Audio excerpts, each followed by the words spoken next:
Prime minister चाहे वो selected क्यों ना हो, उनको चाहिए कि जब वो अदबी कुव्वत खो बैठे हैं पार्लियामान में, आज वो इस्तीफ़ा देकर एक नई रीत कायम करें और रवायत कायम करें। तो इस्तीफ़ा दे, वज़ीर आज़म साहब के पास कोई ऑप्शन नहीं रहा। आए, पार्लियामान का सेशन कल ही है, कल ही वोटिंग रखते हैं और इस मामला को सेटल करते हैं। वज़ीर आज़म इस्तीफा दें या असम्बली में आज ही वोटिंग कराएं, ऑपोजिशन का मुतालिबा। तहरीक अदम एतमाद पर कौमी असम्बली इजलास 2 दिन बाद आज दोपहर 4 बजे दोबारा होगा। वज़ीर आज़म के खिलाफ तहरीक अदम एतमाद पर बहस शुरू की जाएगी। बहस शुरू होने के बाद 1 हफ्ते के अंदर वोटिंग कराना जरूरी। इत्तेहादियों के साथ छोड़ने पर हुकूमत की अददी अक्सरियत खत्म हो चुकी।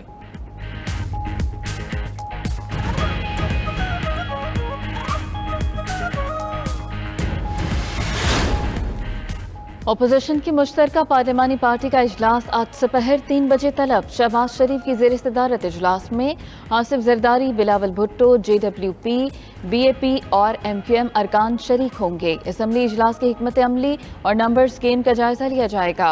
मुनहरिफ अरकान को तहरीक पर बहस और वोटिंग तक रोजाना पार्लियामेंट हाउस लाने का फैसला। आज से इतवार तक इजलास में हर रुकन की मौजूदगी यकीनी बनाई जाएगी।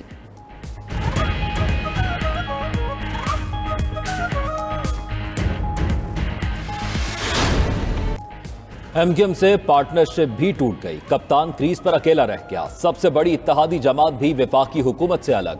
ऑपोजिशन के मुताबिक कौमी असम्बली में उसके अरकान की तादाद 175 से बढ़ गई। मुत्तहिदा के अमीनुल हक और फरूख नसीम का वजारत से इस्तीफा।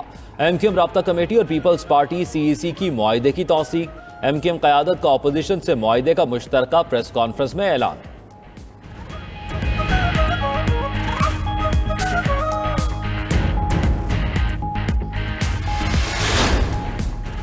अपोजिशन लीडर शहबाज शरीफ कहते हैं वज़ीर आज़म चाहे सिलेक्टेड हो, अक्सरियत खो दे तो घर चले जाना चाहिए। बिलावल भुट्टो कहते हैं इमरान खान के पास अब कोई ऑप्शन बाकी नहीं रहा। शहबाज शरीफ जल्द ही पाकिस्तान के वज़ीर आज़म मुंतखब होंगे। फजलुर रहमान बोले 3.5-4 साल पहले जिस ड्रामे का आगाज हुआ था अब उसका ड्रॉप सीन हो गया।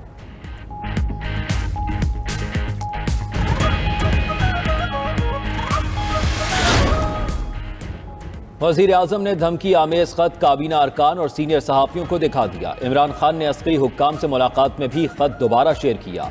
काबीना इजलास में कहा आखिरी बॉल तक लड़ेंगे, इनको ग्राउंड से बाहर निकालेंगे। ऑपोजिशन गैर मुल्की अनासर की आलाकार बन गई।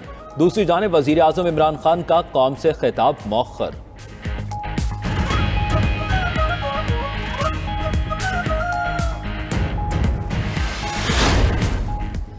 खुफिया खत साबिक सफ़ीर असद मजीद ने अमरीकी नायब वज़ीर ख़ारिजा से मुलाकात के बाद दफ्तर ख़ारिजा को भेजा।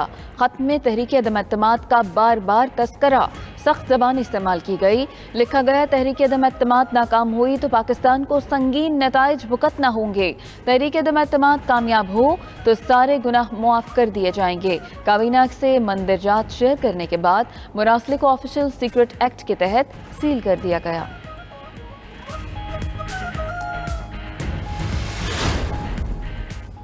धमकी आमेज खत का मामला, हुकूमत का इन कैमरा इजलास बुलाने पर गौर। स्पीकर कौमी असम्बली असद कैसर ने हसास खत के बारे में पार्लिमानी लीडर्स को इन कैमरा इजलास की दावत दे दी। कहा हुकूमत और अपोजिशन के पार्लिमानी रहनुमा मुत्तफिक हों तो इन कैमरा इजलास हो सकता है।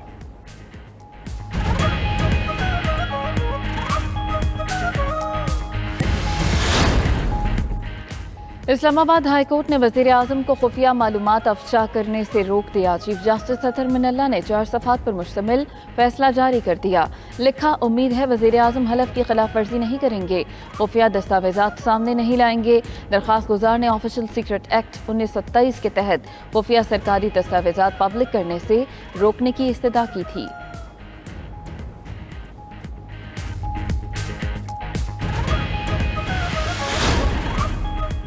वज़ीर आज़म की अस्करी क़यादत से 2 मरतबा मुलाकात हुई। वज़ीर आज़म और आर्मी चीफ की मुलाकात में कोई इस्तीफ़ा नहीं मांगा गया। वज़ीर आज़म इमरान खान इस्तीफ़ा नहीं देंगे, आखिरी गेंद तक खेलेंगे। वफाकी वज़ीर इत्तलात फवाद चौधरी की मीडिया से गुफ्तगू।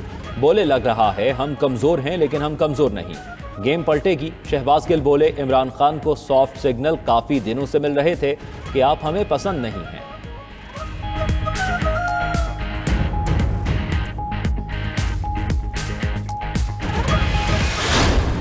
सवाल ही पैदा नहीं होता। आखिरी बॉल पे भी लड़ेगा। बड़ी सेर हासिल गुफ्तगू हुई है इस खत के बारे में। वो अपोजिशन जो गैर मुल्की सरमाए पर, जो गैर मुल्की पैसों पर, जो वही डॉन लीक्स वाली और मेमोगेट वाली अपोजिशन है, उसके लिए कौम जो है किसी कीमत पर भी इनको माफ़ नहीं करेगी।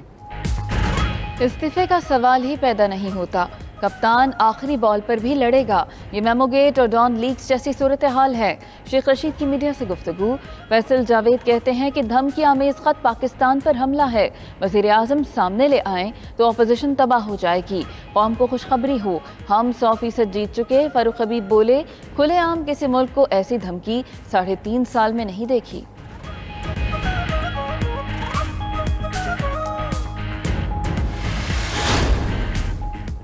खालिद मकबूल सिद्दीकी कहते हैं, उम्मीदों के साथ अपोजिशन के शरीके सफ़र हुए हैं। सियासी मफाद पर पाकिस्तान के मफाद को तरजीह दी। इस फैसले में किसी का ज़ाती या जमाती मफाद शामिल नहीं। अख्तर मेंगल बोले, किसी को गैर मुल्की एजेंट कहने का चूरन अब नहीं बिकेगा। खालिद मगजी बोले, कल के दुश्मन आज दोस्त बन चुके जो खुश आइंद है।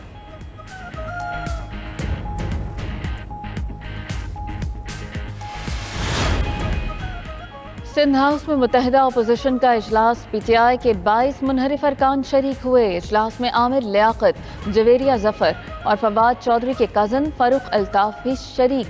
मुत्तहिदा अपोजिशन को कौमी असम्बली में 196 अरकान की हिमायत हासिल हो चुकी। गवर्नर इमरान इस्माइल भी सिंध हाउस जा पहुंचे। उनके आते ही अपोजिशन अरकान सिंध हाउस से चले गए।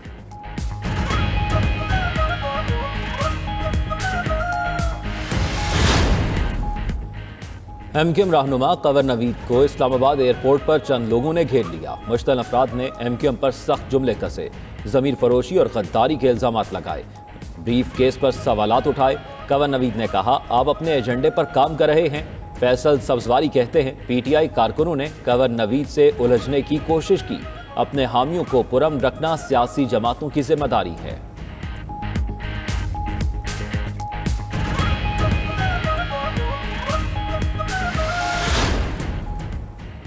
मरीम नवाज कहते हैं कि इमरान खान के इबरतनाक अंजाम से सबको सबक सीखना चाहिए। उनकी नाअहली और तबाही का दौर पार्लियामेंट के अंदर और बाहर शिकस्त खुर्दा है। उन्होंने न सिर्फ अक्सरियत बल्कि अखलाकी इख्तियार भी खो दिया। राना सनाउल्लाह बोले कि तकब्बुर का बुत पाश पाश हो गया। वज़ीर आज़म अपनी अक्सरियत खो चुके। सदर की आईनी जिम्मेदारी है वो वज़ीर आज़म को एतमाद का वोट लेने का कहें।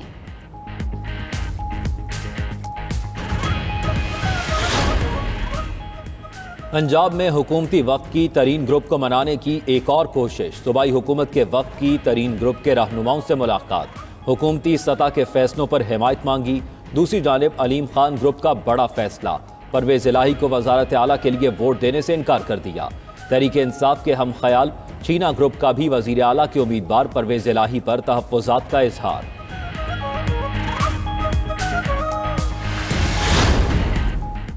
वज़ीर आला उस्मान बुज़दार का इस्तीफ़ा गवर्नर को मौसूल, आज मंजूरी का इम्कान। पंजाब में हुकूमत साजी की कोशिशें जारी हैं। परवेज़ इलाही की लाहौर आकर मुशावरत। स्पीकर पंजाब असम्बली की ज़ेर सदारत सीनियर वज़रा का अहम मुशावरती इजलास हुआ। परवेज़ इलाही से नून लीग के मुनहरिफ अरकान गयासुद्दीन, फैसल न्याजी और अशरफ अंसारी की मुलाकात।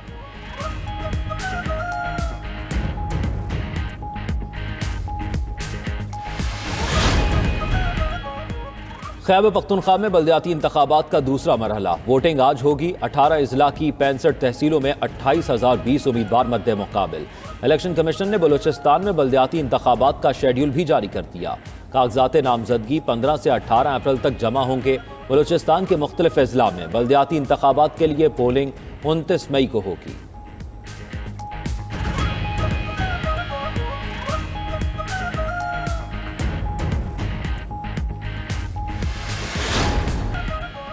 Army chief general Qamar Javed Bajwa का कोर हेडक्वार्टर्स पेशावर का दौरा। ISPR के मुताबिक आर्मी चीफ को सिक्योरिटी सूरत हाल और नए जमशुदा इस्लाह में तरक्याती कामों की पेशरफ्त पर ब्रीफिंग। आर्मी चीफ ने कैप्टन साद बिन आमिर और लांस नाइक मोहम्मद इरफान की नमाज जनाजा में भी शिरकत की। हरमैन शरीफैन में एहतिकाफ के ख्वाहिशमंद यकुम रमज़ानुल मुबारक से इंदराज करा सकेंगे। इंतज़ामिया के मुताबिक खुसूसी ऐप या वेबसाइट के जरिए इंदराज 5 रमज़ानुल मुबारक तक जारी रहेगा। मुअत्तकिफ़ीन को इजाज़तनामे 16 से 19 रमज़ान तक जारी होंगे। इजाज़तनामे गेट नंबर 119 के सामने एहतिकाफ कैबिन से वसूल किए जाएं।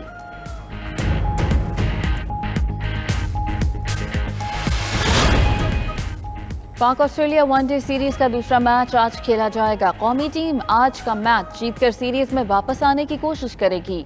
ऑस्ट्रेलियाई स्क्वाड के दोबारा होने वाले कोरोना टेस्ट मंफी आए। वनडे की ताज़ा रैंकिंग भी जारी। बाबर आजम की पहली पोजीशन बरकरार। इमामुल हक टॉप 10 में आ गए।